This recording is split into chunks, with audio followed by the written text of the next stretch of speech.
Ayan, o binabalikan na nila ng lupa yung gitsingilan. Ganito yung ginagawa na. Ayan, tapos bubuhusan yan. Tapos maghuhukay na sa dito ng sa tidy. Tapos, ito sa kasi naghukay na. Ayan, nakahukay na dyan. Dito na, ayan, Ayan, bubuhusan din nila yan mamaya. Binabalikan na yung ano, kasi nabuhusan na yung piping. Tapos, ito yung kanilang kaibing, 12mm, 10mm, 12mm. Tapos, 10mm yung stirrups. Ito na, nilatag din sila dito sa kaibing. So, ayan, tinatali mo na lang. Yeah. Yan. Tapos, inaanuhan ng plywood para hindi man yung bubuhusan nila yan after ng tali. Yan, nakaano yan sa mga poste. Yan, nakatali-tali sa mga poste. Diretso yan. Walang putol yan. So, same dito. Yan.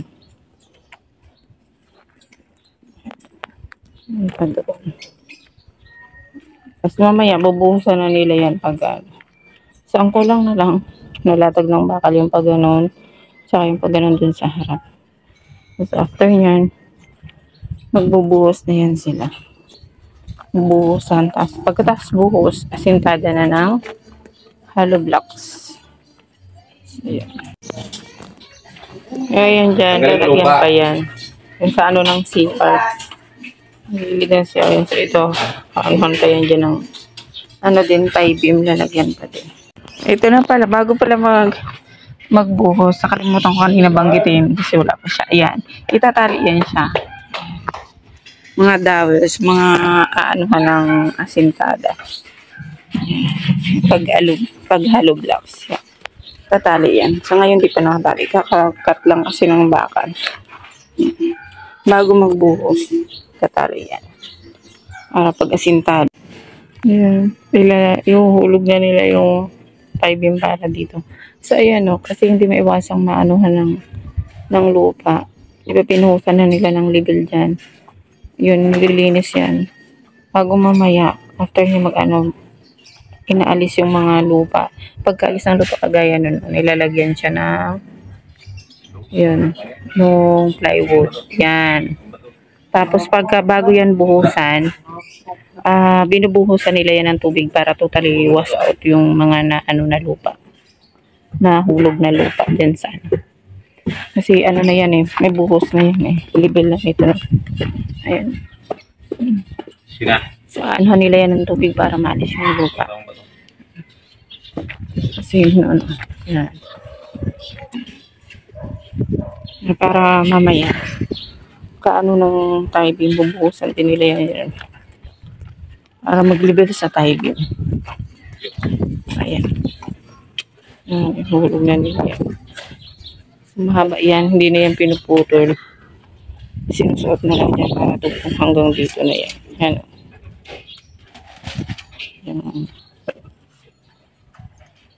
Yan. Tapos itali siya bawat So, ang kulang na lang, yun doon na lang sa harap. Siya kapormasan. Kapormasan, same lang dito. Tapos buhos na. Tapos buhos. Tapos buhos, asintada na. So, ito na po yung natapos lang ngayong hapon. Ito na po ang aming pang 4 days. Ayan, nakapagbuhos na ng tie beam. Tie beam yan. Ayan. Buhos. Hanggang doon na sa dulo. Ito tayo iikot dito sa kabila. Ayan, last na kasi mag-uuwian na kami. Uuwian na sila. So, ito nabuhusan na rin. May tie beam na rin. So, may dowels na para sa pag-asintada. Then, dito nakastart na sila ng asintada. So, ayan, may ano na siya. May horizontal na. So, ayan, sinisiksikan yung sa ano nito, pagitan. Ayan, itatali pa yan. Hindi natapos tali. Ayan, tataliin. Tapos, 4 dito gamit namin. Then, pagdating dun sa end log ay 5. So, ayan kasi ito yung halimbawa, hindi sisiksikan kahit pa nakapagitan yung pader na sa likod. Kailangan pa rin siyang siksikan pag ikaw yung nahuling magpader. Kasi nga, para hindi siya dyan punduhan ng tubig. Kasi pag haluan mo na ng malakas, mapupundahan ng tubig dyan. Para just kayong dalawang magkapitbahay magsasuffer din sa tubig. Kasi syempre, tatabi siya hanggang loob. So, ganito kasi siya kalaki. Kahit pag anong dikit mo yan, may space talaga yan siya kasi hindi naman siya madikit na dikit talaga. So, ang ginagawa namin, ayan, sinisiksikan namin siya ng halo. Para walang space. Yan. Pinapasiksikan ko talaga yan. Kasi para, hindi anhan ang tubig. So, ang doon, kasi minsan may subdivision na yun nga. Kagaya niyan. Yung Epic Homes din. Pag mga bago pa lang, parang requirements yata. Depende sa munisipyo ha. Kasi minsan may munisipyo talagang nire-record nila na mag-sit-back. So, kung hindi lang naman 1 meter ang sit-back mo, kapit-bahay mo, huwag ka na mag-sit-back. Kasi ang mangyayari doon, magiging tapunan na siya ng basura. At saka, mag-aano lang yung tubig doon, mag-iipon. I-imbak. Kung at least 1 meter kasi, pwede ka makagawa pa pinto, pwede mo mapunta-puntahan, pwede ka makapagbintana, pwede mo magagyan pinto para papuntahan mo, malinisan mo. Ang magiging dun, kung sakali end to end, dulo by dulo, hindi rin sumunod sa requirements, so ikaw lang yung may ganun dun sa likod. Kasi talaga yung pag-una pa lang, nire-required kasi ito kukuha ka ng 1 meter, so ilan na lang ang matira sa'yo, maliit na. So yung iba talaga, kasi hindi naman chine-check ng munisipyo yan. Lagi kasi yan sa ng munisipyo, yung sa likod. Wala kasi ditong kaya dapat talaga. Kasi hindi yan lahat naman sumusunod, lalo na kung halimbawa yung iba makuli pagpagawa, hindi sumunod o sinagot yung property nila, edi yung sa'yo lang yung may setback doon. So yun yung doon, magiging phones. So hanggang dito pa lang yung asintada nila sa may poste. So bukas na yung pagbunta doon sa harap.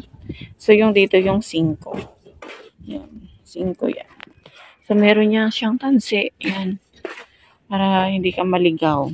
Sarap lang. Hindi maligaw ng landas lang. Sinatansi yan kasi para pantay yung pagkano na.